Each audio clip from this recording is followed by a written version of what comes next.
Salutations, salutations, salutations, salutations. Welcome to another installment of your favorite podcast, the Dell Ryan Report. I am Ryan Humor, and hey, it's the ever so clever, the man with many endeavors, your favorite podcast host, Mr. About Dell Time.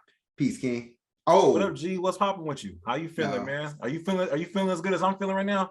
Are you feeling as good as I'm feeling right now? Oh, you know I'm feeling good. Because come on, man. The Warriors. Hey, let me just jump right into the business, man. Because look, the Warriors came to play. They didn't really. I'm gonna say this. They were a little bit sloppy today. They wasn't their usual selves.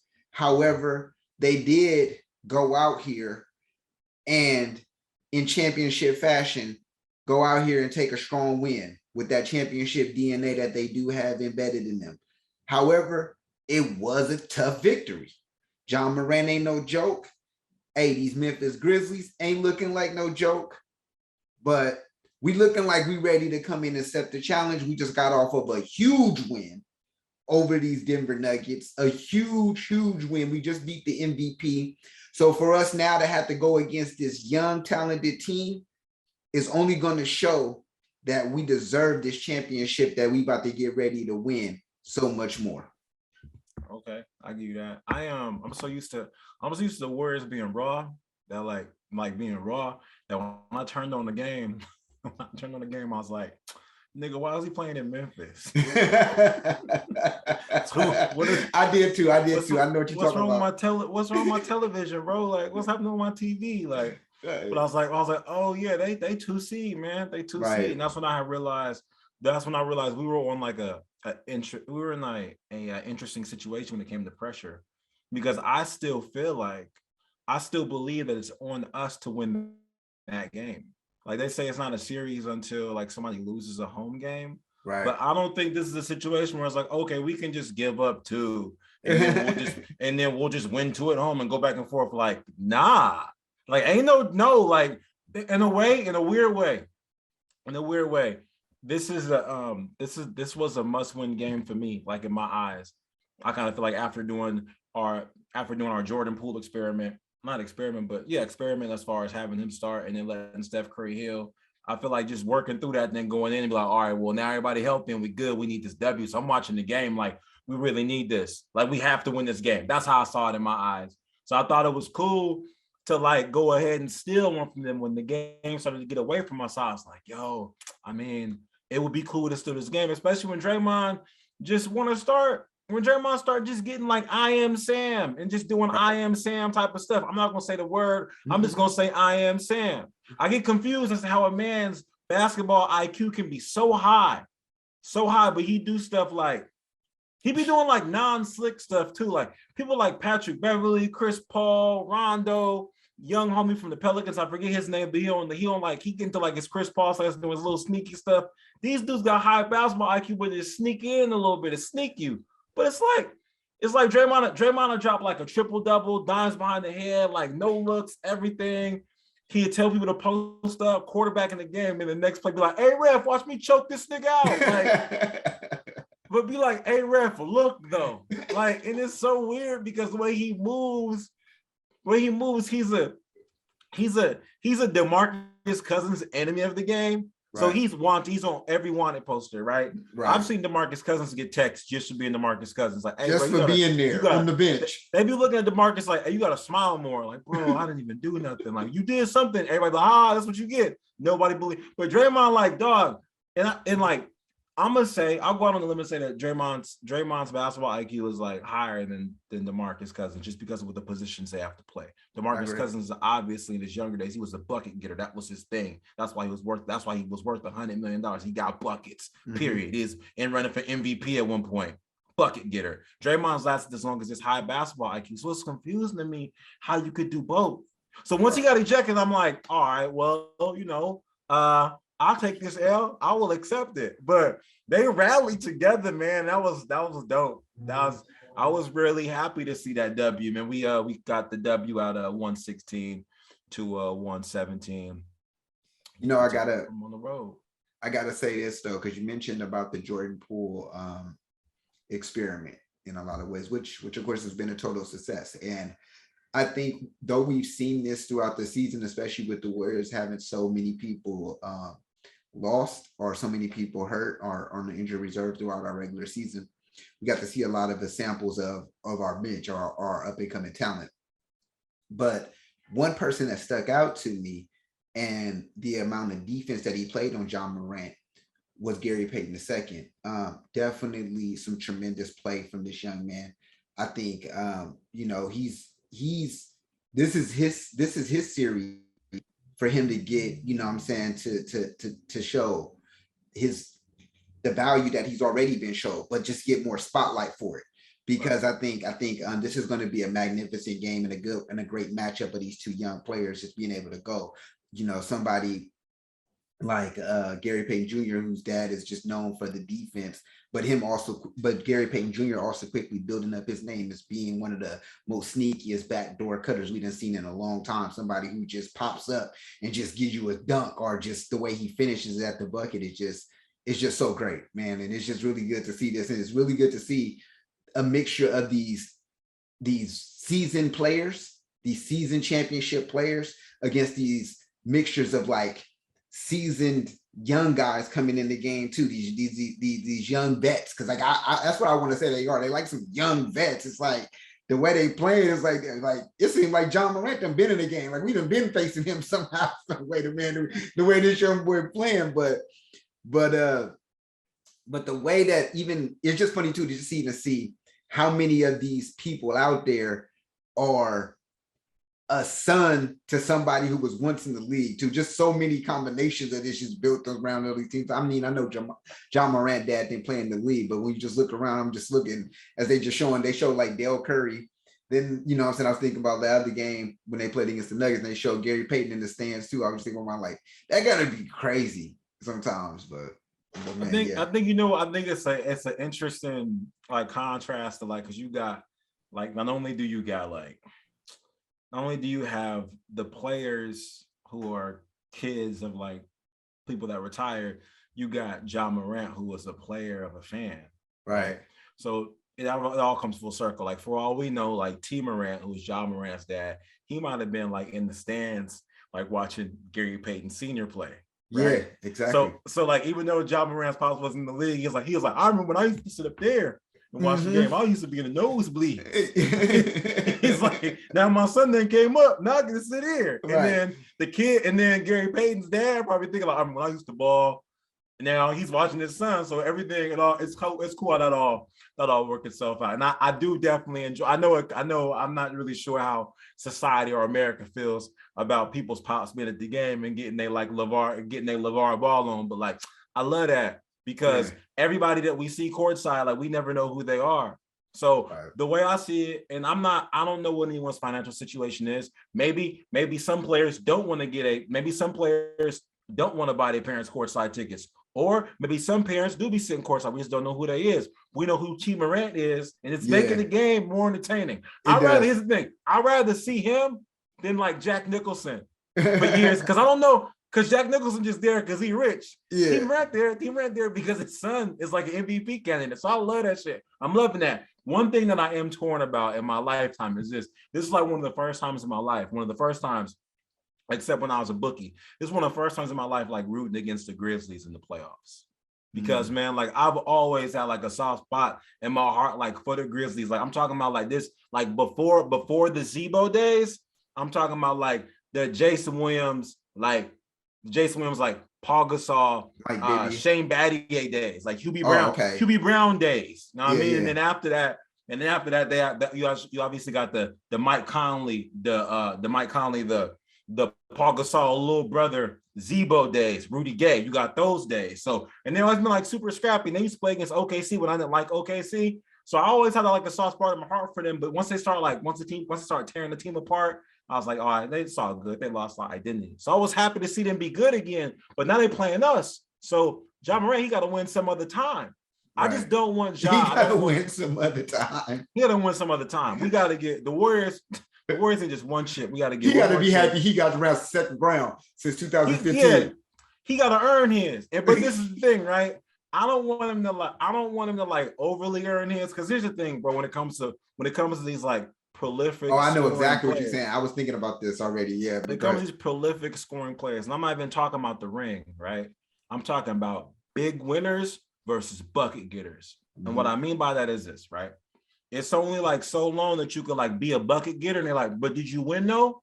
Mm-hmm. And like, so when you got AI, when you got Karl Malone, you got Charles Barkley, be like, they didn't, you got and then Reggie Miller, you be like, they didn't win, but they made it to the finals and they got hella buckets though. So we all know they were supposed to win, right? But then when you look at somebody like a T-Mac, you be like, the history's not kind. History, some like revisionist history now be like, T-Mac wasn't nowhere near as good as Kobe. Yes, he was. But people are done, no, it wasn't even close, bro. It was close. Nope. And history won't be kind to you, and that's what's about to happen with the man Dame Lillard, with the man Donovan Mitchell.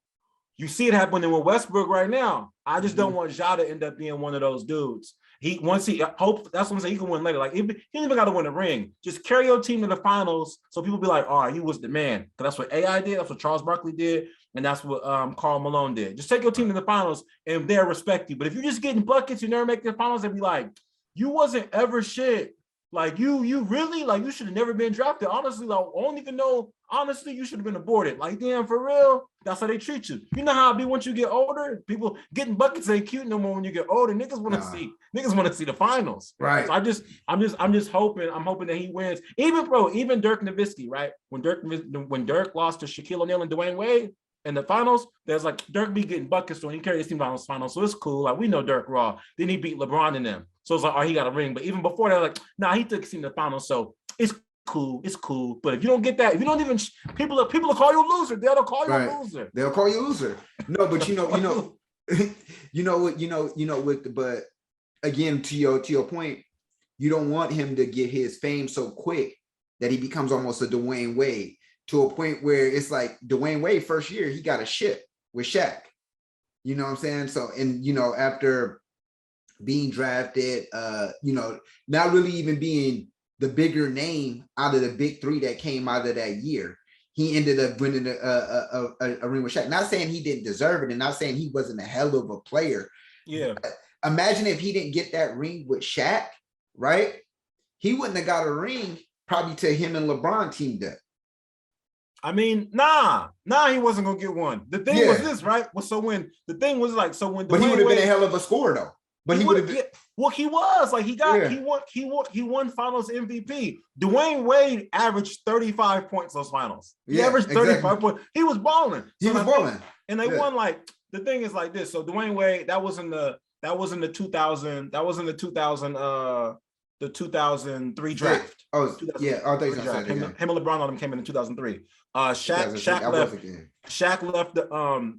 left the Warriors, like Shaq left the Lakers like 2005, and they won like that year. So like about 2 years after he was in, and it was so crazy because Stan Van Gundy was coaching the team, right? But Pat Riley was like, "Hey, we about to get Shaq. Hey, so you gotta go." So Pat Riley was so sure they was gonna win the chip. Pat Riley fired Stan Van Gundy, and Stan Van Gundy went over to the Orlando Magic to go coach Dwight Howard. Pat Riley, they win the whole chip. They had a dope team. It was unlimited vets. They had Alonzo Mourning.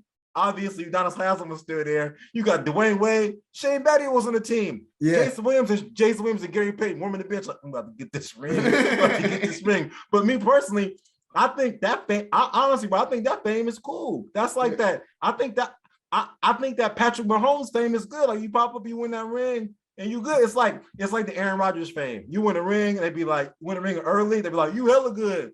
Then 10 years go by, like, hold on, bro. Like, bro, where the other rings at? Yeah. So like, if Ja beat us, go get your ring, young man. And I was gonna say that if he beat us, he deserved to go.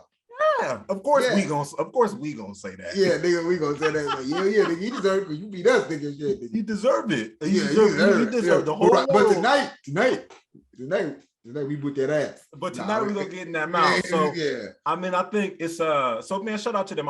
And I think for us, it was a very interesting game because, like, obviously Draymond got ejected.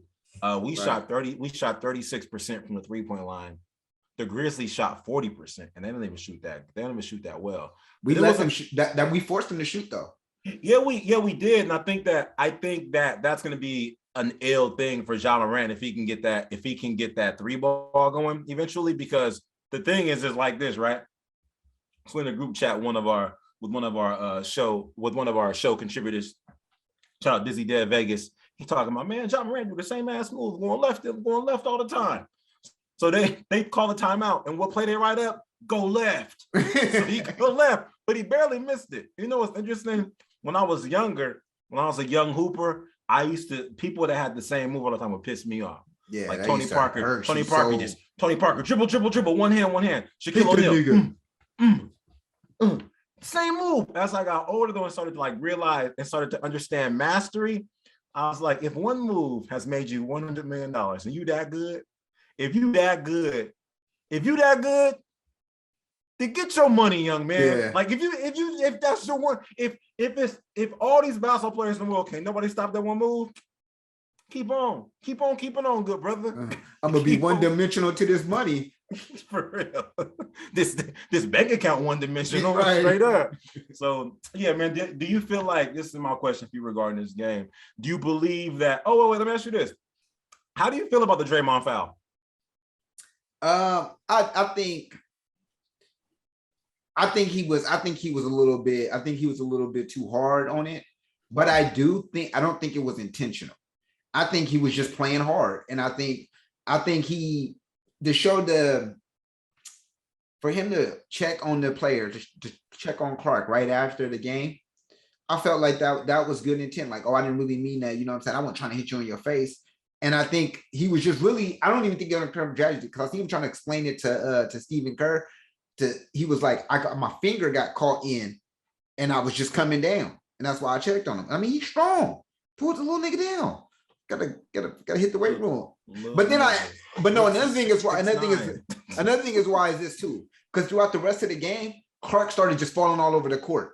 Like, oh, I got that one. I'm gonna just do this shit for the rest of the game. Right. I'm gonna do this shit for the rest of the game now. I'm gonna try to get as many fouls as I can. I think when it comes to Draymond, like with great power comes great responsibility. So when it comes to players like that are good at flopping or doing sneaky shit or being like overzealous with fouls, you don't get the benefit of the doubt of pull somebody down and help them. Like with anybody else like, look, I helped. With Draymond, it's like, nigga, we know you help, so don't look that bad. Like, hey, that's exactly what I was thinking. Right? Like, I help. Yeah, nigga, whatever. Like, nigga, I know you already doing that shit, nigga, so it don't even look bad. But no, right. See, look at me. That's that look at me shit. Look at me. Look, I'm helping. Shut up, nigga. Like, whatever. Because most people would pull and then be like, but he's so good at it. Of course, this isn't a nut kick where he walked, but this is like you don't get the benefit of the doubt of the help. So when Stephen A. Smith and Jalen Rose are on halftime, like, but the help, he helped. Like, bro, like, shut up, nigga. It's like somebody steal your wallet to help you look for it. Like, oh, nigga, if I took it, why would I help you look for it? Why would I, nigga? But look, well, is that my wallet in your back pocket? Huh? That nigga Honda, nigga, no, you drive a Toyota. Because you're a thief, cuz that's why. So, man, for those of y'all that did not see the game, check out the highlights. It's some smooth. It's some actually people all the highlights, man. Because the Celtics Bucks team was ill too. I'm not gonna give that away from y'all, but it was. That was a great game. That was a good game. And I don't want to get you right. I don't want to give it up in case somebody ain't watching. But I mean, it's over. You should have watched this game. It's over. Yeah, you should have watched it. Yeah, you should have watched this game. I mean, you should have watched it by now. You should have watched it. Like, what the fuck I'm telling you, like, oh, hold on, like it's a big episode, like it's snowfall or some shit like that. Spoiler, right? Nah, a great game. I mean, Giannis without Chris Middleton, bro. I thought them going against in this tested Boston team. I thought they would have a little problem without Chris Middleton being, of course, they second biggest scorer. And I mean, the way that we just seen the way Jason Tatum and George just monstered over Kevin Durant, Kyrie Irving, and Ben Simmons. Ben Simmons on the bench, but still he got monstered over too, because they could talk. The way they still talking about that fool, like, see, Ben, That's the reason why they didn't win. Like, ain't got nothing to do with it, but poor Ben, bro. Poor Ben. But Giannis was balling, and not to say that Tatum wasn't. Tatum was balling too, but Giannis is in that era. The thing about it is this too, is Giannis is a whole different threat. After you've been sitting over here playing against KD and just getting and having to worry about whether they're gonna shoot it from the three all day, or you're gonna have to worry about just dribble, hezzy from Kyrie all day. You know what I'm saying? Just oh shit, hurt my neck and shit, fucking with this motherfucker. Smart diving everywhere. Like now you gotta come against this. Now you gotta come against this very big fucking Milwaukee Bucks team. And they are very like honestly, I think about it, to me, in a lot of ways, they may be even our biggest threat towards now looking at it of if we were to get to the finals. That's going to be a big threat because we look so small. But yeah, the Bucks go hard, bro. Like they like Drew Holiday is an animal guard. Yeah, like he'll run over anybody, and he hit you in the face with a jumper. So no, there'll be a threat, but I'm not here for those type of threats right now, Dell. I don't need you talking about what we got to do when we get to the finals. Let's just listen. Let's just get there. Listen, man, I'm not trying to worry about all that because I don't even want to think about Giannis. Giannis is an animal. I wanted some of y'all to see this on the highlights, but Giannis threw an alley to himself off the backboard in a half. Yeah. So I'm just saying, man, like that's type of stuff they doing. That's type of stuff they doing right now. So shit. I kind of feel like I'm not gonna say the next game is a must-win too, but it would be cool to just like go up on them 2-0 because these young cats, I'm going back to words right now. These young cats is like they really resilient, so we can't really punch them in their chest. Like they don't even really know they just lost the home game. They just like whatever, we're gonna play tomorrow. That's how they feel. So I'm kind of concerned in a way, you know what I mean? So it's the music they listen to. It's Kodak. Because Kodak is their Wayne. Because Kodak is their Wayne, man. So I don't know. I kind of feel like this is what I want to do for some of the people. In case you don't get a chance to check out the Sports Center highlights, or after you do, check out the Sports Center highlights. There's some other highlights y'all should check out as well. In case y'all didn't know, one of your favorite states in the union, Florida, has a sheriff that basically does his own highlight reels on everything that's going on. I'm gonna let your favorite podcast host about Dell Time tell you about his latest highlight. Hey, about his latest highlight, man, it wasn't a good one. That's what I gotta say. Most of his highlights are pretty good, and usually it's about him bringing down crime and stop him, and how his team did such a good job getting the breaks here, or whether him rapping a rap song to us, or just telling us how Florida, where he's from, is shutting shit down. However, this time he happened to have to talk about one of his own. Well, maybe not one of his own, but that's his own. So a volunteer police officer actually caught selling drugs out of his patrol car, and in a sting operation set up by the Livingston police department and down there in Florida. And the funniest thing about this reel is just because how honest and brutal he was to himself. Like he took this to the chin.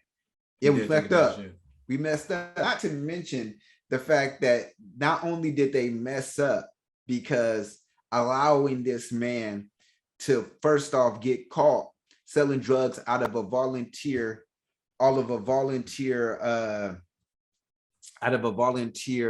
patrol car, but also the fact that turns out years ago he was actually a convict for first-degree burglary. So he already spent some time in jail, and he couldn't even. The thing that was funny, another thing that was funny was he kept bragging about how much of a good volunteer he was, and I was thinking in my mind, look, if he didn't get caught, right? So my question to you, Ryan Humor, is if he didn't get caught, is this the perfect crime though, low key? I mean, first, man, listen, one, it's a perfect crime, but here's the thing, it's not even a crime. It's not even a crime, man. Let me explain. Listen, this man was a volunteer for 12 years.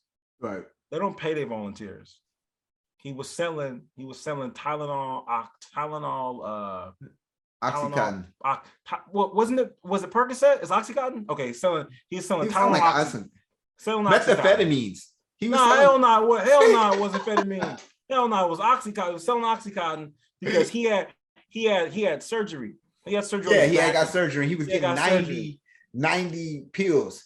It was Oxycontin. It was Oxycontin. He gets 90 pills a month, and he sells each pill for $10 to the street people. So he making a cool little what? Like that's $900 a month. He making $900 a month, right? They don't pay their volunteers. They don't pay their volunteers. Hear me out. He's been volunteering for 12 years, and they haven't had no complaints about him. They haven't gotten any complaints about him. Why? Because obviously he's helping out the community. That's what police volunteers are supposed to do. They're supposed to help the community. So me and Dell grew up in a city that had these people that was police volunteers. They was called SHARP. They was called Seniors Helping Around Resident People, just helping out. They wouldn't help with shit. I never knew what that acronym means, but now I know. They didn't help with shit. They didn't help with shit. I never saw SHARP. I was seeing, but I just see the thing on the side. In fact, with the sneaky, with the all black, was that the one with the all black? Like, or is that with the like they had the little hat, look like, you know, it looked like Carmen from Trying to Find Carmen in San Diego, or Trying to Find. No, they didn't have a hat. Those are forest rangers. No, not the forest rangers. This is the one. It'll be like a silhouette. It'll be like a black silhouette. That's Neighborhood Watch. Okay, that is Neighborhood Watch. Watch. We had SHARP office. It was Seniors Helping Around Resident People. Some shit like that. I know what it was. I know what. Okay, but they didn't help. They didn't help with shit. They didn't help with nothing. They never drove by. If they was helping at that time, we would have been in trouble. Listen, all I know is there'd be times when like maybe we needed a ride and we would try to stop them. They didn't help us with shit. Or our ball got flat and we needed to pump. They didn't help us with shit. No, that was fucked up. That was because we was black. They never helped us. That's what I'm saying. One time I hurt my knee. They have Oxycontin? No.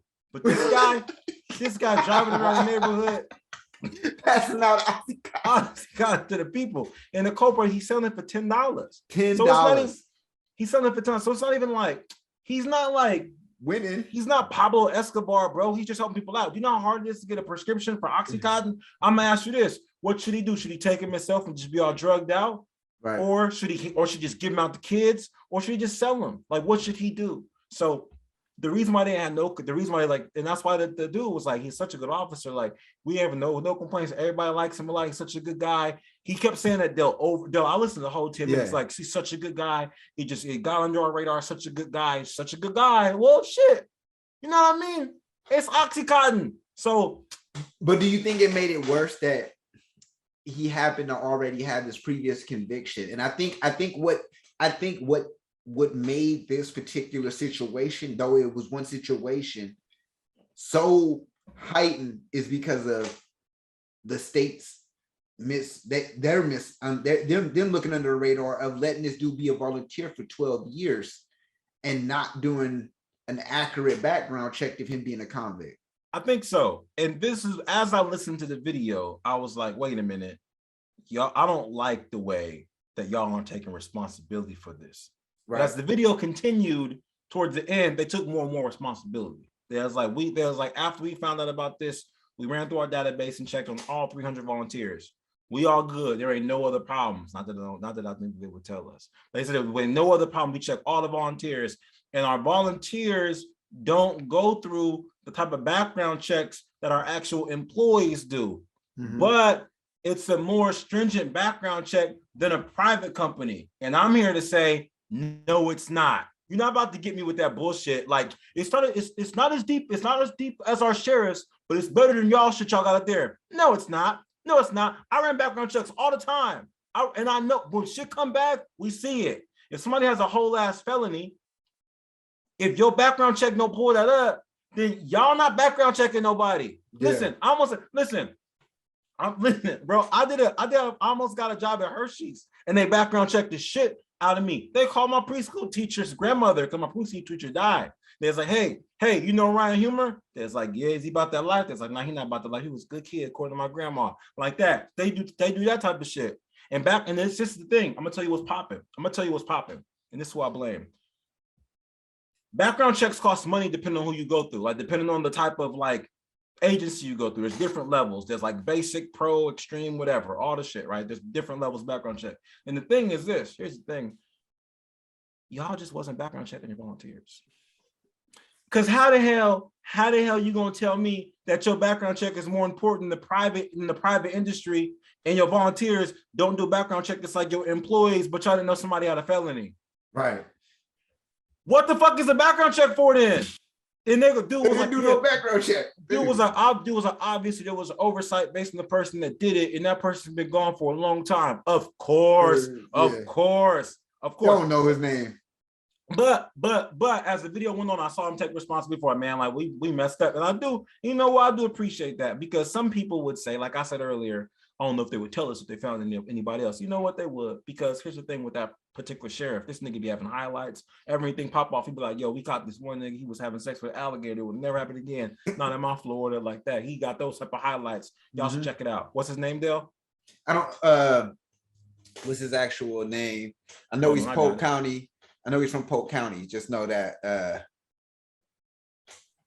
Hold on, I got it. Hold up. Bear with me. I'm bearing. We bearing. Okay. I thought you was looking while I was bearing. No. What's that dude's name? Now hold up. I got it. Don't tune look on. up Polk County Sheriff. Curtis Hayes. Curtis Hayes?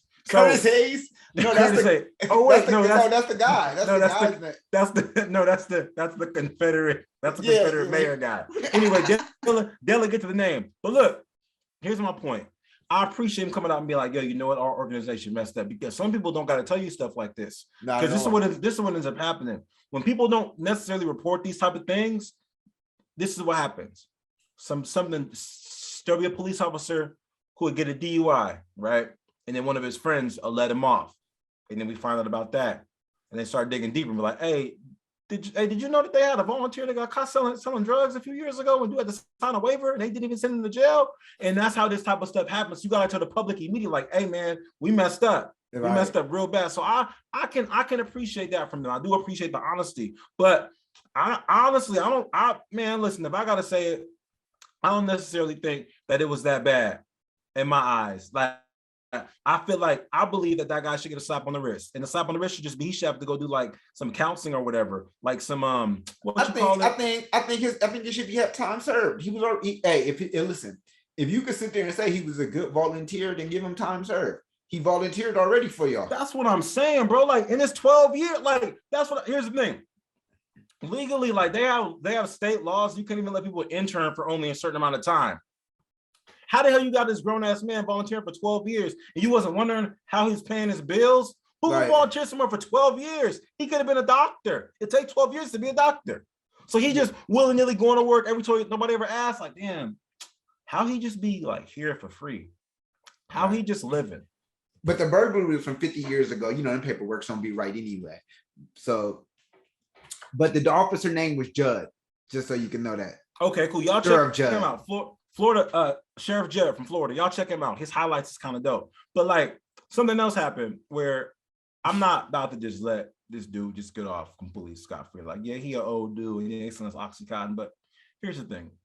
Like when you like committing crimes and stuff, and this ain't really about karma. This is more about I told you about this a few days ago. You can have anything, but you can't have everything. You know what I mean? So like when this guy is selling drugs, like he's selling drugs out of his police car. Now that was stupid though. Now come on, yeah, that's what I mean. No, that's what I mean. I'm not about to let him just get off like he's an old man and he should know better. No, like nigga, that's all I got. Come on, dog. Like, come on, dog. And that's why I kind of like the police have to do something. If you were selling just on the corner down the street, if you was on a bicycle, if you was renting a car, if you was an Uber, I think they may have been like, all right, bro, you know, you can't be here no more. It's wild. But you in their car, like, what do you? Come on, nigga, like, and then the recording disrespectful. And then the recording was like, they was like, hey, you in the Poole car? He was like, yeah.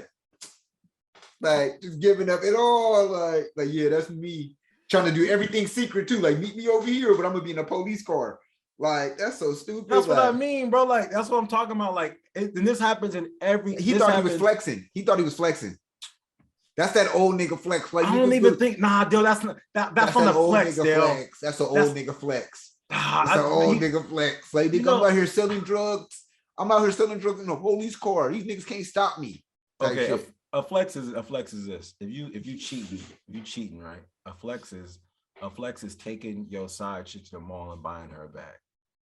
But taking your side chick to the movies in the same city that where your girl actually live at, you just wilding. Like, that's not a flex. You just and he was wilding. I can't even give him credit to say that's a flex. Just wilding. See, I'm gonna go back to your example. So okay, why I say it's a young nigga, old nigga flex though. Because look, in his mind, it made it seem like he took him, like his main chick and his side chick, to the mall and bought both of them bitches bags. And you're a brilliant man, Montague. You're a brilliant man. That makes complete sense.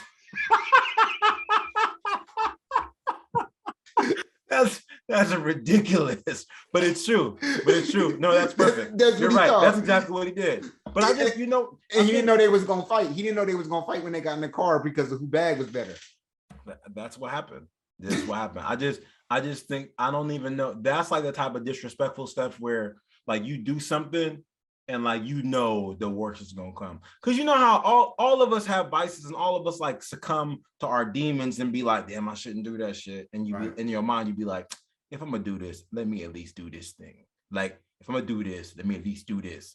Right. We all be in those situations. I don't gotta get that graphic or detailed right now. Have some of y'all have flashbacks. If you're gonna do this thing, let me not just be like completely reckless. You know what I mean? Like, but he was like, I gotta get these drugs off, and gas is high. And they put gas in the police car. So if I'm gonna get these drugs, I want to drive their shit.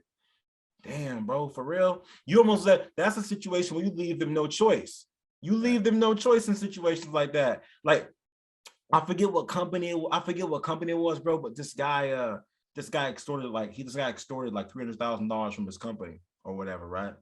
And the stuff he was buying was so crazy, like so much so the way they found out that he was spending so much money, Dale, is because he got so greedy that he stopped timing it correctly, and like corporate checks were bouncing. Right. Fucking up. Like, nigga, like you messing up. The thing is, if you're gonna do illegal stuff, I'm gonna just tell y'all this right now. If some situations, if you're doing shady stuff, you're obviously messing up people's money. But in certain situations, when you like doing shady stuff, that's like a victimless crime. Don't mess up anybody else's money. Right. You know what I mean? Like, don't mess up nobody else's money. Like, if you gotta scam somebody out of their account, okay, cool. But like, check their bill pay and find out when they shit's supposed to go out. You got access, you gonna take all my bread, at least don't have my phone get cut off. Leave me a couple $100 in there to pay my phone bill. Because my phone get cut off, how am I call and report the identity theft? At that point, it's a victim crime. At that point, it's a victim. You know what I mean? It went from misdemeanor to now felony. Yeah, man, like, give me an op, because that's what scammers say. Scammers be like, scammers and drug dealers be like, it's a victimless crime. Okay, cool, bro, but like, don't have my phone get cut off, because if I can't report it and get it fixed, at this point we got a victim. Yeah. You know what I mean? Like, if you selling drugs on the block or whatever, like, I mean, that's cool, but like, don't be selling drugs like outside of like the check cash in place. Like, come on, man. You're messing up people's money. Like, so that shit at the liquor store. So that shit. Yeah, man, I just got paid. Give me about 5 minutes ago. Don't catch check, bro. You know people's money, man. You gotta go sell drugs at the liquor store where niggas already trying to destroy their life. Don't be trying to sell them like right outside. Nah, you can't be. Don't go sell it at that liquor store. Cause look, don't go sell it at the liquor store. Cause look, you got kids going there trying to get now laters. You don't need the now laters thinking like over there like he running low because ain't no winos coming because he done knocked all the winos off. Now he got them addicted to heroin. So now they've been addicted to heroin. Now he only can sell to the kids, and that's how you put dope in the community. That's part of growing up as a kid. You've been there. We all been there. You listen. I know. Let's stop that. Been there, we all been there. We had to walk. I got too many friends who are drug users. We had to walk past. We had to walk past JJ and them to go in the Jimmy's. and your option was to go in there and buy now later, or going in and buy beef jerky, or buy drugs from JJ. So some of us went in there and bought now and later, and some of us been on drugs since then, now and later. So that's just how it is. So that's part of growing up. That's part of being an adult. It's part of being an adult. And ain't nobody seen JJ since. Now ain't nobody seen JJ since. Well, he just got arrested. He just got But listen. Hey, listen. I got another take on this though. And look, this is my thought. He old, right? He old. I think he old, but is he fucking it up for the doctor who was prescribing the medicine to him? Nah. He ain't fucking it up for him? Nah, because like essentially what you want to make sure you do for people that are after surgery and things like that, you want to make sure that they're not under prescribed. Okay. Like at that point. So I mean, maybe as far as like the check-ins go or whatever, maybe not. But to dig deeper, if he's been, I don't know, they said, I know he's been volunteering for 12 years. I don't know how long he's been moving this rock. If he's been moving this rock for a long time, there's a possibility he may have a stolen pad as well. Because you only get those pills for so long. So the pad may be stolen too. Like you don't get. No, they looked into it and found that he had been getting prescribed. They were able to identify where he was getting prescribed for and why the injury was. Okay. All right. Well, hey man, if you got the injury or whatever, and your insurance is paying for it, then all the doctor can do is write it out. And honestly, here's the thing: like when it comes to like prescription and shit, when it comes to prescription and shit like that, they talk about people getting like overly diagnosed. I'm gonna tell y'all this: the reason that shit is like it's an epidemic, but it's not like a big deal, is because it's about an individual responsibility too. I'm gonna explain this to you. When I first hurt my leg in 2010, Dell, they sent me. These niggas didn't know I had health insurance, so they sent me to a clinic, even though I gave them my card. I showed them basketball shorts. They just sent me to some clinic. Later on, I was like, hey, man, I ain't heard from nobody in a week. What's going on? And they're like, where'd you go? I was like, I went there. And it's like, do you have health insurance? I was like, yeah. They was like, oh, you're supposed to go to this one place. Then I got my surgery. It was crazy. But when I went to the clinic, I was like, my shit killing me. And dude was like, okay, here's some Percocet. And I was like, all right, whatever. I don't know what this shit is, but this is before Future, right? I took a Percocet down and was like, what is this shit? Oh my God. Oh my God. When they were all gone, I had to call the people like, hey man, where's my surgery at? Like it's been a week. Like this ain't supposed to feel this way. I'll go meet the real doctor, the orthopedic surgeon. He's like, what type of pain meds were you on? I was like, I was on those Percocets, so you could shoot me some more of those. He was like, what? I was on Percocet. He's like, you shouldn't have been taking that shit. And I was like, no, that's what the guy gave me. Like, he's like, no, we're not giving you that. You could just shoot me some more. You shoot me some more perks, feel me? He's like, no, there's no way you should have had that. And I was like, all right, bet. Doctor was like, here's these other things, like these knockoff. I think they were like Norco, some like half the strength. But bro, I can see how easily it can happen to people by like you go the wrong place and it's on you to be like, yeah, maybe that's not for me. Because I could have been like, nah, these don't work. Because I can feel the difference. I can feel the difference between like a pain reliever versus just feeling like Tiger Woods. I could feel the difference, nigga. So it's like I could have been like, nah, this shit, I need those ones. Yeah. But after I start taking something regular, I was like, okay, this is what I'm supposed to be using. Like this, I wasn't supposed to be on horse tranquilizers. So if dude was going to the doctor, like, I need oxy, and he's like, all right, nigga, where's the oxy then? He's like, maybe you don't need that. It's like, nah, my shoulder should been killing me, B. All right, here's something else. What can you do? You know what I mean? So that's where it's at with that. I don't blame the doctor. I blame that nigga for selling drugs at the police car. Because here's the thing, because Dell, Dell, when you're doing some wild shit like that, you always got like one friend, or better yet, a stranger that be like, hey man, this shit right here, bro, this ain't gonna end well for you. And somebody had bought drugs from him. And I was like, hey man, you in the police car? That's why he was so comfortable with that when they asked him that one time. Hey man, the police car? He's like, hell yeah. And he got in the car with me. He's like, how many do you need? I was like, man, just give me 10 of them. It's like 10. He's like, yeah, man, give me 10 because this shit ain't gonna last long for you. But what you mean? You're selling drugs out of a police car, my nigga. Like, what are you doing? Like, man, you always hating on how I get out. Whatever, bro. Give me the pills. I've been doing this shit for 2 years. You know what? You never gonna catch me in the best volunteer. You see my Yelp reviews? I'll be selling them over at the volunteer spot. He asking me for the perks. They know I'm the perk. They know I'm the Oxycontin nigga. They know I blame that. Be talking about perks. You also know this, Dell. You don't know what else? You know what the police think? The police think me you don't know this, Dell. But I'm gonna drop a bombshell. You ready for this bombshell, Dell? I'm ready. You wanna know why he didn't think he was gonna get caught?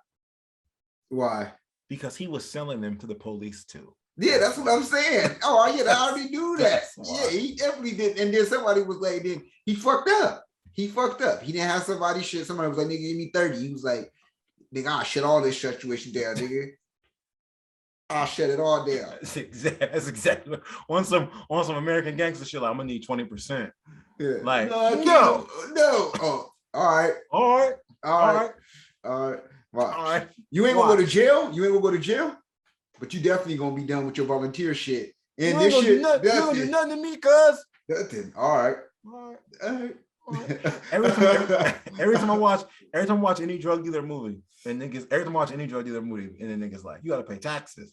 They be like, no, they always die. They always die.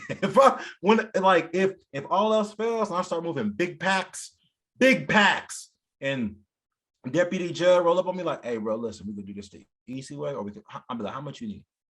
What you need? You need 10,000. But see the problem with that though, right, is when you too nice like that, then they gonna rape you. No Vaseline, because then look, they gonna be like, nigga, we gonna go ahead and go get Ryan again. It's never gonna be enough. That's why the dudes that's why they be stopping it. That's why they be like, because we seen that in American Gangster. He was breading them out like, I'm gonna pay y'all. And then they came like, no, nigga, you know what? Matter of fact, we're gonna need all of that. He was like, all right. See, now this is the bullshit I don't like. When y'all doing this shit, now you gotta start taking out motherfuckers. That's not what happened. You confusing with a different movie. This is what happened, bro. Frank Lucas was moving real silent. Nobody knew who the fuck he was. He had to pay the Italians. Hold on, he had to pay the Italians, right? He's moving real slow who he was. And then what ended up happening was when Gigi bought in that coat, and the police officer was like, who's this fancy nigga? Right. And that's when Josh Brolin, Thanos, rolled up and was like, hey man, you out here, you been moving. I didn't know you were selling drugs. That's what's up. You know we gonna need some bread. So it wasn't like that. It wasn't like that he was already paying. And Frank Lucas had always been like low key hiding from the police. But then when they ran, that's why he got mad. You're right. You know what it is. I was thinking about the same movie. I'm thinking about a particular scene where he says, I'm already paying you.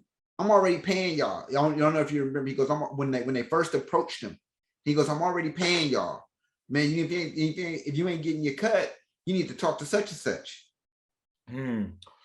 Okay. I think because I know Josh Brolin rolled up on him, but okay, I think so. He may have been paying like some patrolmen. He was paying already. So no, I'm saying you're right.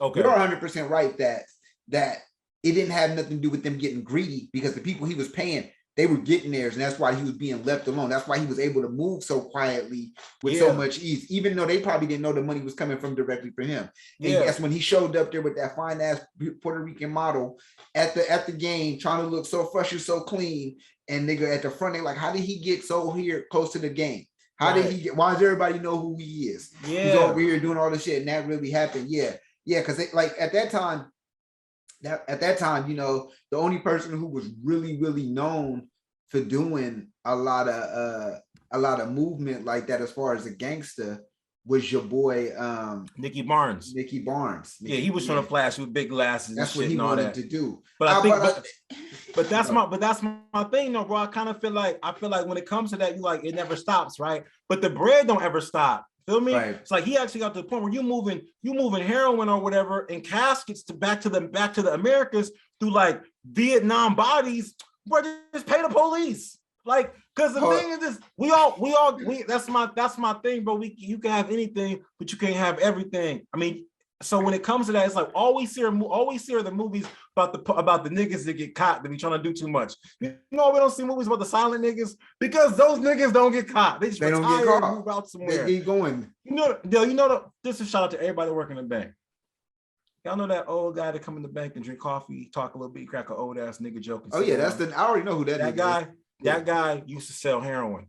Yeah. All of those guys, they'd be like, this is just stocks. Yeah. It's stocks and real estate. No, it's not, Bob. You used to sell heroin. But you always been quiet. Dirty shoes.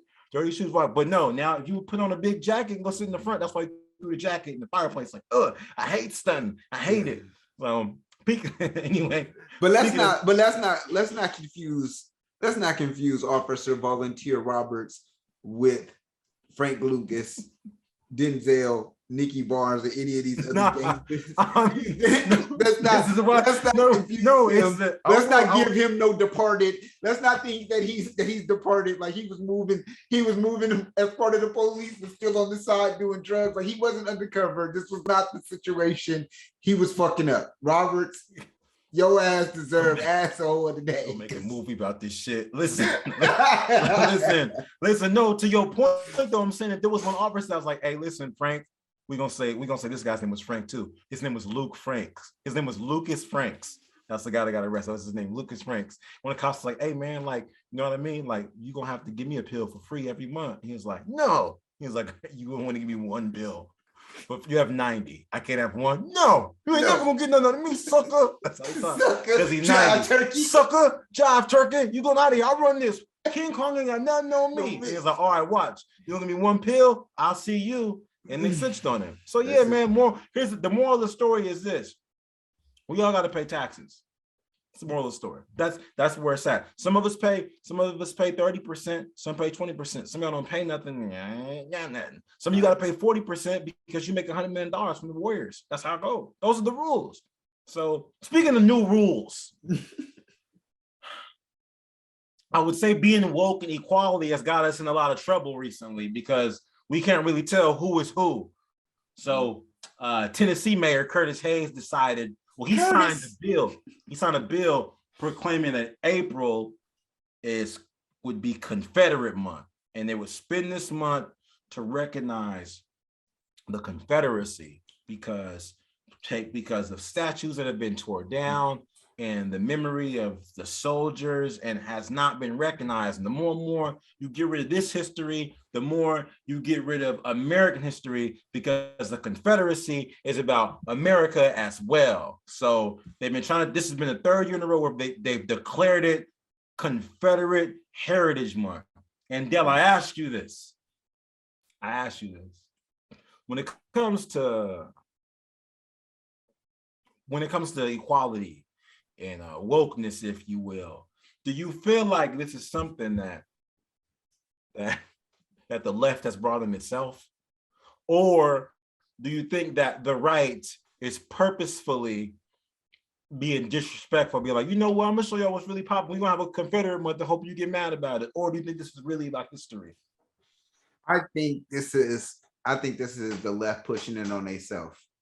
And I'll explain why. This is what happens when representation is so enforced, right? So now, and it's not in a bad way, but sometimes it's just when you push something long enough and it starts to, like you mentioned all the time, it starts to become its own bad guy. And that's what we're seeing. You start to see a turn of events because yeah, there's a lot of stuff that with the common racist stuff that happens that us as Black people, we want to quit happening. But when you start to basically get the majority of the votes on your side, then you start to become the bigger opponent. So when you become the bigger opponent, the lesser opponent, even though they're might seem crazy sometimes, it may seem like it should be fitting because now it's going against such a bigger opponent. So with that being said, is this the Confederacy flag, right? The people who believe or support anything that represents anything to do with Confederateness, then those people are now a minority. And because they're a minority, there's not a lot of support. When they go out and they get into a situation by being able to commingle with someone like a Mayor Curtis Hayes and be able to kind of win over his vote to say, look, we're not getting enough representation. We did this and we did this, even though he might be looked at as he was fighting against this, but he did this and he did that, and he did this and he did that, right? So then with those kind of things saying like, oh, he was a war veteran, he did this, but he did that. Now you get someone like Curtis Hayes, like, well, maybe we should get representation. Y'all deserve the representation sometimes. And you write that shit up and you sign it because of the simple fact in a lot of ways. Now you can say, look, I look on both sides. I see things from both sides. I see it from this end as me being a black man, and I also see it from their end that they aren't getting the representation by the people that they believe are heroes. So things like that. So that's how the left plays itself. Because he's going to come out eventually when they talk to him and this is all said and done, and he's going to explain it just like that. I ain't even read him. I ain't heard nothing he had to say. But I can tell you right now, when he explains it, he's going to explain it to that fact that the Confederate people don't have enough representation and they're not getting the support that they should. So this and this and this and this. And then all of the people that sway left are going to be like, well, he's wrong for that, and bashing. And literally, it's like you doing the same hate that you don't want to put on there. These is facts. That's a solid bar, and I think that what we forget is you can only have like this. It's a yin and a yang to whatever happens in our society and history. And what I mean by that is like everyone wants reparations. Well, we want it. You know what I mean? Like we're still trying to work out like the descendants and who gets reparations and so on and so forth, right? But you can't have reparations without talking about like slavery. I mean, you can't have slavery without talking about like the Civil War. You can't have the Civil War without talking about the Confederacy. So what ends up happening is that it's good this happened. But actually, it's not a uniform month. It's not a uniform government recognized month, but Alabama, Florida, Georgia, Louisiana, Mississippi, Texas, and Virginia all recognize it. And you kind of have to have that to make like the point for reparations. Right. Because I think what we forget is like if you tear down all these statues, right? Just tear them all down or whatever, right? 200 years go by. Slavery, there wasn't slavery. What are you talking about? Well, no, there was a war. For what? What do you mean there was a war? That's why we got all the states. That's why some of the states like South and North. Nah, there wasn't none of that. Everyone's always been free in America. Bruh, what you mean? Well, there's no history for it. Right. But there's no history. But what are those underground KKK meetings? I don't know about those underground meetings. So we got rid of those are myths. Those are myths. It was a myth. That's what they were saying about. That's what some like thought. Some of the thought leaders felt like that was a good thing about Trump. And the good thing about Donald Sterling is that you could see those people like saying their vitriol out loud. You could see them. But then when you put those people in the cut and they do like their own networks, like underground, you don't know where they're at anymore. You turn on all the statues, you put them in the cut, and like that's how redlining and stuff like that happens, because everything happens behind closed doors. So then, you know what I mean, there's nobody out there to say that these things are happening, or nobody out there to say that, you know, meaning that they're not self-snitching on ourselves. They're not self-saying that these things are happening or giving us the dialogue that these things are happening. So when it happened, we look crazy as people of color or people of poverty. We look crazy when we're saying, no, everyone's against us. Like, that's why you can still to this day have so many brothers say, oh man, the police ain't gonna hire me because I'm an ex-con, or this and this and this and that, and things like that, because of the simple fact that things were done behind doors. So and then you got other people saying you sound crazy. That's why people will still say things like that. Like, you be sounding crazy. They be getting people jobs. People be doing stuff. That's why you gotta. I'm not saying like you gotta have somebody like Trump around. What I mean is that it's helpful almost to hear somebody in power that got voted for to be calling like people like be calling professional athletes sons of bitches and calling Africa like a shit and saying Africa's a shithole country. Right. Hearing someone say that out loud, like talking about grabbing women by the pussy, but that's the person that got voted in office. But you hear someone speak like that, and you'd be like people that are like on the fence, like, nah, America's perfect, everything's great, but there's some flaws. People that are on the fence hear Trump be talk like that, and they say, wait, white folks say that? Like, yes. Yeah. I don't have any white friends say that. Well, that nigga say it. Like, dude, that's crazy. I thought you and Dell was crazy. I mean, I believed y'all, but I thought Y'all talking about like deep in the sewer people. No, this is a person that's on television. And I think that's what's kind of, so if they want to have a Confederate month, cool, so be it. That's fine. That's completely okay. That's cool. I just long as in y'all Confederate month, y'all don't go around there hanging no black people. Y'all don't go in there like y'all go in there trying to bring down traditional things of the month. Like, y'all, we don't want to see none of y'all traditional shit. Like, yeah, so in this month we bring down slaves, then we whip them. We whip them once a month. Yeah, I don't want to see, if you guys want to pull out like your Confederate meals that you eat, like unseasoned mashed potatoes and baked carrots and potato salad with raisins, you do all that and do that and take your flag. Y'all can have, I don't know, like Lil Jon perform with the Confederate flag on the album. He got the Confederate flag on. Do all that stuff. Like, that's cool. But I would. Sorry, go ahead. No, go ahead. I was gonna say, don't make it too wild. Don't make it too wild. I was gonna say this is gonna be their White History Month. This is literally what it's gonna be. This is about to be white watch. Watch you know what? And that's kind of, bro. Keep it real. That's kind of cool. Look, I'm gonna tell you why it's cool. Shout out to my Pacific Islander fam, because May is Pacific Islander History Month. But if you got all these other history months, right, and we don't have like a White History Month, it kind of just make it sound like they get the whole year. But like, if everybody get their own month, it's like, all right, we even now, like White History Month. Okay, cool. Okay, cool. Go ahead. I'm sorry. That's what I'm saying. Like, because it'd be like, it's kind of like, you know how it's like this. It's like, you know, there's a Mother's Day and a Father's Day, but like Father's Day, nobody really give a fuck. But Mother's Day is like the shit. But if there wasn't a Mother's Day, you'd be like, all right, dads get one day, but moms all year long. But you get both days. It's like, all right, man, like White History might be like, well, how come our shit don't be popping like Black History might be popping? So they could compete, and everybody could compete against their month. Their month would be more lit versus being like, yeah, we get those niggas the February, and then we lit the whole year. We out here, white folks.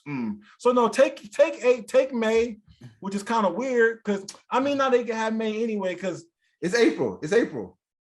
Oh, it's April. Yeah, have that because Easter, Jesus, all that. But I will say this, and it's only fitting that a Black man gave him this month. Yeah, that's the plot twist. I thought that mayor was white. Yeah, he was like, yeah. Curtis Hayes is a Black man. I mean, you should know Curtis Hayes is a Black man.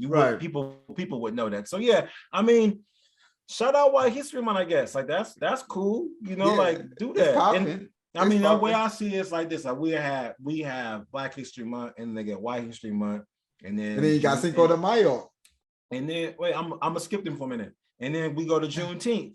Juneteenth, and they be like, "Oh, we gotta be more lit than White History Month." And now for Juneteenth, white folks be like, "White folks 4th of July, we gotta be more lit than like the Juneteenth was." It just brings everyone together. Like that's how it's gonna work itself out. I mean, and then Cinco de Mayo and all the other stuff, and Women's History Month in March and all that, whatever. But hella celebrations. Everybody celebrates. Hella celebrations, man. Hella representation. So now what I'm saying, everybody's represented. Everybody wins. And I think in the mixture, there's like one of those is like Pride. Pride was Pride last month? I think so. I don't know.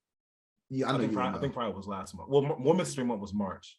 So wait, Pride's June. Isn't Pride in June? Pride is in June. Because when everything popped off, they was putting the Black Power fist with the rainbow and just trying to put us all together in one thing. Yeah, that's Pride is in June, I think. I think so. So there you go.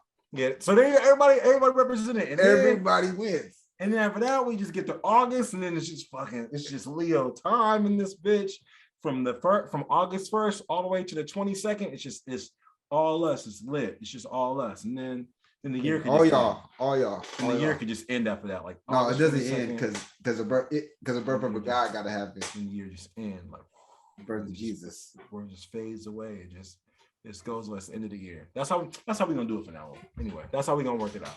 Because originally the year only had 8 months. The last month of the year used to be August. This is true. Look it up. According to the Greek calendar. No, wait, first off. First off, what? This is true. Look it up. This is fine. Ask Galileo. Fine. Ask Galileo when he made the calendar. Good job. Good job. You were born on an old ass month.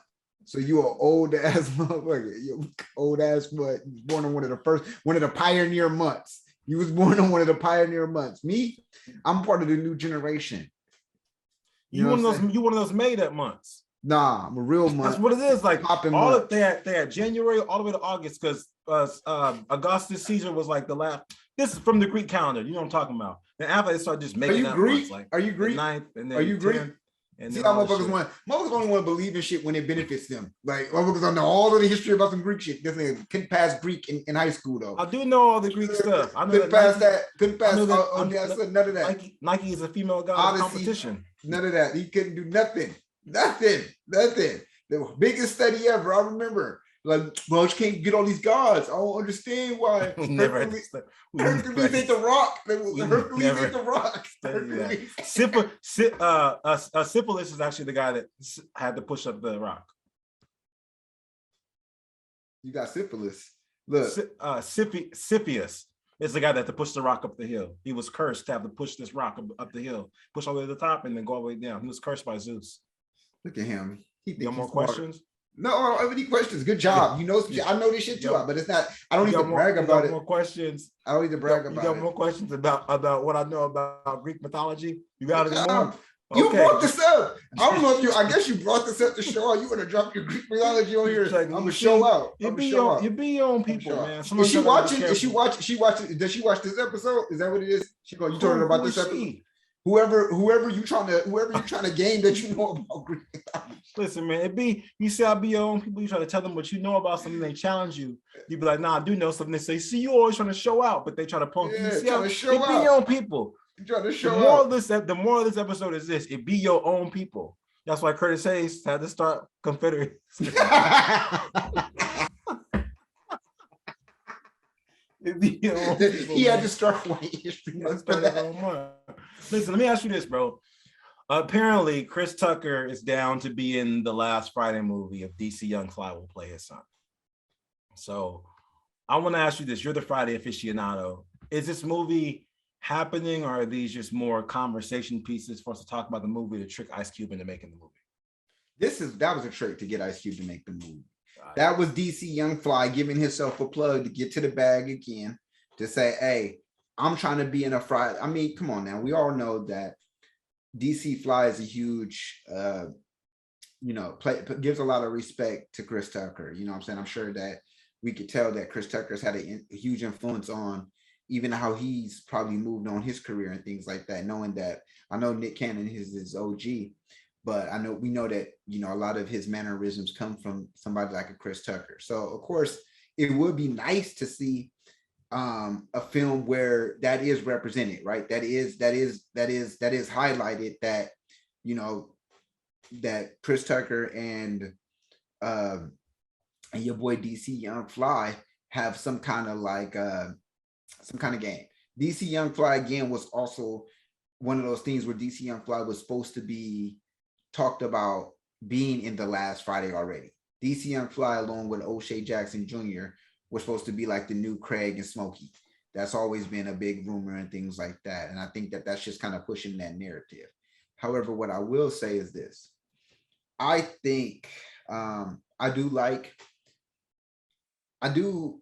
like that there's still always this mystery of if there was another Friday coming on, right? But I think we need to go ahead and we can keep it up there. We can keep it up there forever, right? Is there ever going to be a Friday? Fine. However y'all want to ride it, like y'all want to ride is Tupac still alive. Fine. It's not going to come. And the reason why is because all of the major, a great amount of characters are missing out. You got Debo, you got your boy Pops missing out. You know what I'm saying? So those are huge components to the game, right? Then to put Chris Tucker in, is Chris Tucker even still, can Chris Tucker even still be a Smokey? And then again, like, is that what people are expecting? Because if Chris Tucker comes into another Friday, Chris Tucker's coming in as a pastor. I'm telling you this right now. Chris Tucker's going to be a pastor. The Smokey might be, and especially if they're trying to do the whole DC Young Fly thing, then DC Young Fly is going to be his son. Chris Tucker ain't going to be the same until the end of the movie when he finally hits some weed and then he becomes the old Chris Tucker. I'm telling y'all that right now. That's all it's going to be. They're not going to have Chris Tucker be coming out being, what's up, man? It's Smokey, man. You know what I'm saying? He might be a pastor at a minute for a church, and he might have some of those particular things where he's like, you already know, man, back when I was smoking the weed and things like that. He's going to be doing some shit like that in a church. Right. And then what's going to happen is that Ice Cube's also going to be a part of it too. And Ice Cube's going to somehow be going to the church or just going how, like, I started going to such a church, my boy smoked the church, and right? And even because all of these guys are older. So the only thing they're going to try to do is try to emulate the church, and the fact that even to the point, and the reason why I say church, and a lot of people are like, why are you seeing church? Because Chris Tucker's very Christian now. He's very Christian. So he's going to highlight that in his comedy. Even now, he isn't even funny being on stage like that no more. We just saw like a live that he had. I mean, sorry, he just had a special on Netflix not too long ago. It wasn't really that well done. But I can't see it being done, bro. I don't see it being done. I like the fact that we keep it in the air. Oh, we can always have this. What if there was this final Friday that's out there somewhere? I wish they would just say they made it and never did it. Like it's like the Dr. Dre's Chronic 2, or what was the Detox? It was Detox. So it's the Detox. So we just never hear it. It's the response to it's Drake's response to Pusha T. We just never hear it. I'm down for something we recorded and never heard again. I'm down for that. I also think that it's like it's kind of like Friday is like Hangover, right? Mm-hmm.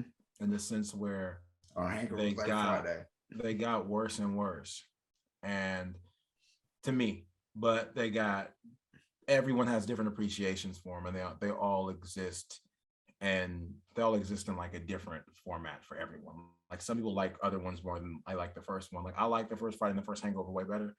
They're both very creative, and they both have like a danger element to them, because you don't know what's going to happen, right? There's extremely deep parts of Hangover and Friday, very deep parts. And the second and third versions, it's more the third version, you just get completely comical. Then the second one, it's like, oh, you guys are doing a lot in this just to have a second movie, which is fine because it's part of the art of putting a movie together. The dope thing about those movies is that they're also time capsules for what was going on at the time. So when you look at next Friday, you have like the immersion of Day Day. You got Michael Blackson. You have a really classic, outstanding Busy Bone song called "Fry Today." It's one of the best. It's one of the best songs ever made in hip hop. It's an outside. Even if you don't smoke, that's a song for you. Like it's a vibe. It's like it releases the type of dopamine that Guapole Closer releases. And obviously you got Friday After Next, you throw every comedian in there. You got the immersion of Cat Williams, and you was going to throw Terry Crews in there, and you bring everybody together, and it's a good movie. I don't think you can add anything else to that, and I think it's got to kind of sit where it's at. If you do something like that, get really creative, and then do something like Thursday, a Friday film. Mm-hmm. And then you do whatever you want to do. Kind of like how Breaking Bad, when they wrapped up Breaking Bad, they had the Jesse Pinkman movie called El Camino, a Breaking Bad film. That way you don't got no expectations.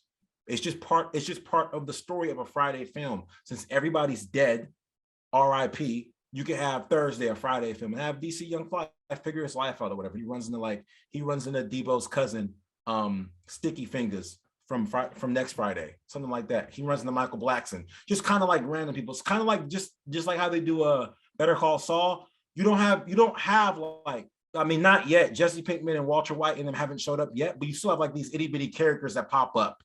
So like the biggest main character from Better Call Saul, from Breaking Bad, other than Saul, is the Chicken Man. Right. But other than that, you just got like Mike, Dirty Mike with the ball head. But other than that, you just have like these other sub characters. I think you could do like Thursday or Friday film, and there's no expectation. DC Fly can run the whole shit. Like he don't even gotta be smart. He don't even gotta be Chris Tucker's son. He could be like Chris Tucker's like nephew. That way you do so much separation. You pull apart so much. Was like, oh, this is cool for what it is, and then you put for what it is in it. But if you make a Last Friday and try to have like Kevin Hart in there as like, I don't know, Faison loves ice cream, homie. It's just stop. Just don't do that. You know what I mean? So I'm all for something like that, but I like the myth of it never being dropped. And Ice Cube is such an artist. Yeah. Ice Cube is such an artist in his own right, where he's never gonna do it. So we're not gonna do no Boys Hood 2. Like he's never gonna do it because he's like, I love where this is at. Because to do anything else would be Belly 2. And nobody ever wants to see Belly 2. Just like Jay-Z said, never be Eric Benet. Ever be all the hip hop fans are like, never be Belly 2. Never be Belly 2. Never be it. And another, but you know, to your point about them making some off brand though, don't you kind of fear that it could be something like a house party when they did it with IMX and them or Immature? What? You don't remember that? They made a House Party 4? They made a House Party 4. But it was called House Party 4. It was called House Party 4. That's what I mean. Like, it's all in the titling. Like, you're a branding guy, you're a film guy. It's all in the titling, right? So if you say, that's what I mean, like Thursday or Friday film. Call it that. Don't call it Friday 4. It's all, even like, well, they Coming to America was it part 2? What was it called? It was called Coming to America. Coming to America. So that's what I'm saying. Like, the expectations for things are in the titles. Even with the Sopranos movie, the Many Saints in Newark, a Sopranos film. If anybody watched the movie, they'd be like, this shit seemed hella incomplete. And it was not a Sopranos movie. It was Many Saints in Newark, and the movie is about Christopher Moltisante's dad. So you can just do a film about something, and then don't got to be all the hype. If they could have did IMX House Party film, cool, but you got to do that in the 90s. You put part 4 and part 6 and part 9 in the 90s, so everybody go to the movie theater, right? Yeah. You know what I mean? They tried to run it. You got to run it. But in these digital times with like legacies, nah, bro. Just if you put DC Finance or call it a Friday film, niggas will go see it, but they don't got to go under the whole. It don't got to be in the part 4 shit. And no offense, I just don't want to see DC Young Fly in another one of a classic hood movie duplicate. No offense to DC Young Fly. I think DC Young Fly is a big star on his own, and I think he doesn't need to do any remakes or be a part of any remakes because he's been a part of too many. He's been a part of too many hood remakes. He's been a part of the remake for I Got the Hookup. He's been a part of How High 2. And to hear that he might be a part of this is just like, come on, bro. We don't need to see DC Young Fly do all of that.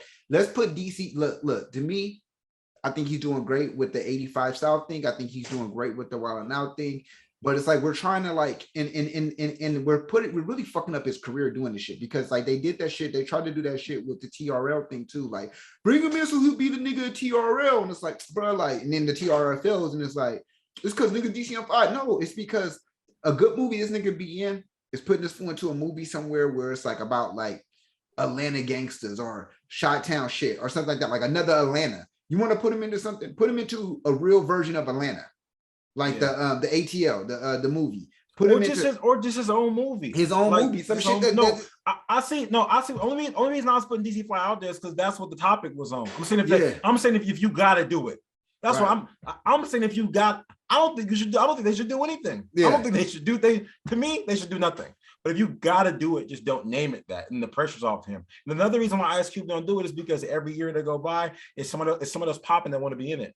Yeah. So now Ice Cube got to cast 300,000 niggas, and then after let's say I don't know 12 to 18 months, you have to put me in it. Now it's like, oh, I can't not put Ryan Humor in it because he popping. So damn, you know what I mean? Now they like, oh, should they have Ryan Humor? Should he pop in there and be Debo's nephew? Or should he be like Big Worm's nephew? Or like, what's Ryan gonna do? So then now I'm putting too much pressure on Ice Cube, and that's messed up to him. And I don't want to be the type that's out here putting too much pressure on Ice Cube. You know what I mean, Dell? Like, well, why are you looking at me like that? Well, you know what I'm talking about? Like, understand? Like, I don't. No, you don't. No, I don't think you can ever put pressure on Ice Cube, and I don't think that's what he'll ever be thinking about that. Like, not to say you're not going to get big and raw, but I just don't think he's going to be looking for you to be being in any Friday movie. That's not going to be his thoughts. Pause. Say that. Big and raw? See, I said pause, man. Stop. Pause, bro. Stop. We're talking about your success. Talk about your success. We're not talking about what you probably told her last night. Wow, but look, but this is the thing. I want to ask you this. Did you happen to see that Ice Cube? Just speaking of Ice Cube and the legend that he does have, Did you happen to see that he did a versus? I know you don't like the verses like that, but he did a versus with Scarface. For real? Yeah. Yeah, it was pretty. I will say this: it wasn't that interesting. They did it out in Houston. It wasn't that interesting, but Ice Cube did his thing, and I would like to see him because I felt like a lot of people worried about why he wasn't a part of, as much as we enjoyed the halftime for the Super Bowl. A lot of people questioned about him not being a part of that West Coast, emergence, being that he is one of the is probably the founder of gangster hip hop. If not, so a lot of people wondered that, but especially with him and Dre being so close that he wasn't a part, right? But to see him perform on this kind of like versus stage and things like that, and just still, and you forget how big Ice Cube's catalog is and how much he took over the 90s, being really the backbone for the West Coast. But it was just very interesting to see that. And of course, to see Scarface do his thing and kind of run it. But Scarface was kind of forgetting some of his music and things like that, kind of did remember some of his songs. He's a little bit more up there in age. But for Ice Cube had so much energy. It would be nice to see him do a versus with someone. Mainly, I would want to see him, to be honest with you, do a versus. And I'm gonna ask you next, who you would want to see a versus with if you could with Ice Cube. But I would say I would want to see Ice Cube do a versus with Master P. Ooh.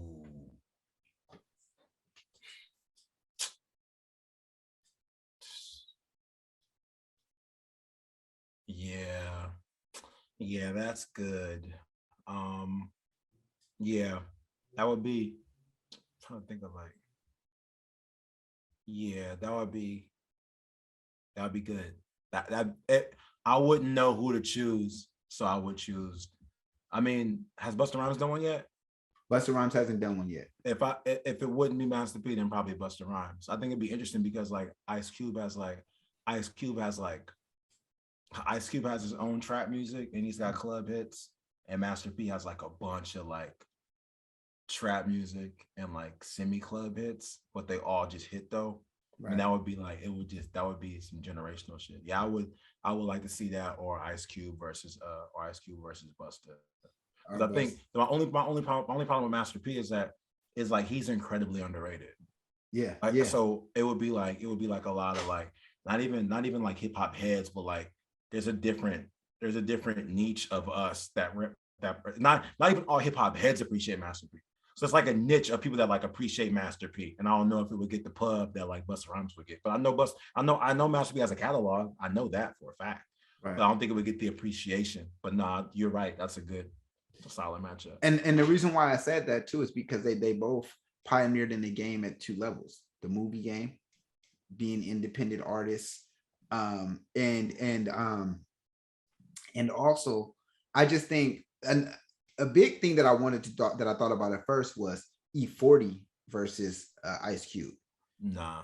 But yeah, and that's when I said no, because of the weight that Ice Cube has over, like, not to say that E40 ain't big in California, but Ice Cube is huge, so huge. And not this, like, I love 40. I love E40, and E40 made such a big impact to me on the culture in general. Right. But when I think about Ice Cube, it's just like Ice Cube, as far as a versus, would have to be against somebody who really like stood the test of time. Not that E40, and I hate saying this, that he did not stand it, because he definitely stood the test of time, but stood the test of time at a level where it's like, you know what I'm saying, success-wise, Main Street. That's right. The word I'm looking for. Like, that's what I feel about Master P.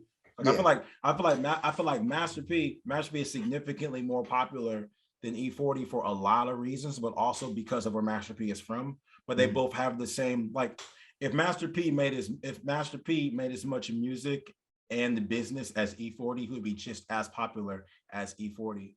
But Master P owns shoes, snacks. He played for the Raptors, all this other stuff. So Master P had to do a lot of shit to still only be as popular as he is. Because if Master P was a New York nigga, like, bro, he would be president.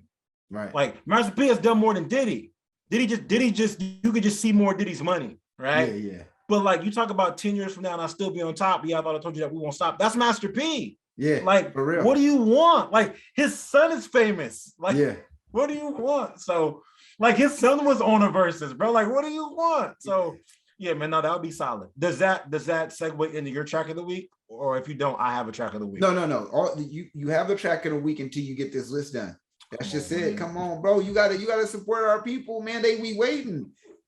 Like, I was just looking at the viewer count the other day, but I seen 2 people fall off.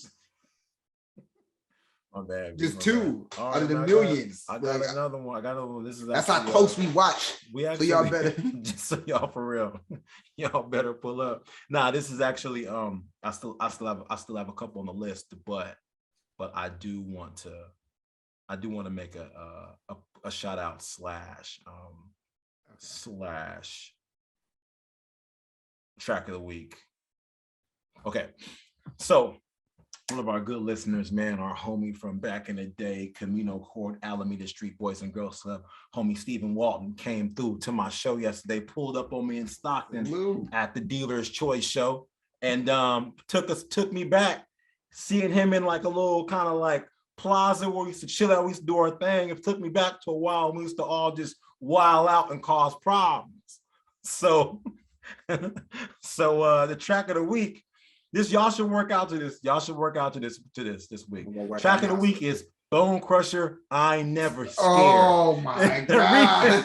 The reason I chose the song, we used to all go, meet Dell, homie Bubba, shout out B-Man, Rome Gutter, Dev, homie Obi-Wan. We used to go to these dances at the Golden West multi-purpose gym room, and they play all these old tracks talking about Nelly and Sharp and Edge. Wait, what's the Jagged Edge? Where the party at? Yeah. EI, Bone Crusher, I Ain't Never Scared. Everything you could think of. And sometimes we'd be like, when you were outside the club, and you think like we will really be like really ready to go in there and just throw our jerseys around in the air. And seeing them, having one of my good friends, with my brothers, one of my nearly 3-decade friends pull up on me to practice my craft, took me back to a time when we could have never even imagined how far we'd be like on this journey we all call life. So shout out to my brother for coming out. Shout out to him for listening. He's actually going to pull up on us within the next several weeks because he's got an interesting take about James Harden. I'm actually give y'all a plug. And he said this a couple months ago. So this ain't on some new shit. He said this a couple months ago. He said he can name 15 players better than James Harden that you would take on your team. So he going to pull up on us a couple weeks for that. And we got a much longer guest list for y'all that's coming soon. So per usual, y'all could be anywhere in the world right now, but y'all here with us, and we appreciate that. Hey, man, and if you made it this far, right before you go ahead and click off, go ahead and hit that subscribe button so that way you stay notified on all of the new content that we drop. So that new episode that you're waiting on, the only way you're going to be able to get notified of it if you hit the subscribe button. That's the bell right there. But then make sure you hit the like button. Make sure you follow us on all of our pages. You can find them all. That's Twitter, Instagram, YouTube. We even have our own web page at the Dell and Ryan Report. Any of those, all you have to do is look it up on any of those platforms, and we should be the only people that pop up. If you're watching this, you know our face, so it should be easy to recognize. So till next time. Oh, wait, before we go, I got to make sure we always give them their love, right? And if you made it this far, just know we here at the Dell and Ryan Report really fuck with you. So till next time, go ahead and cue the music.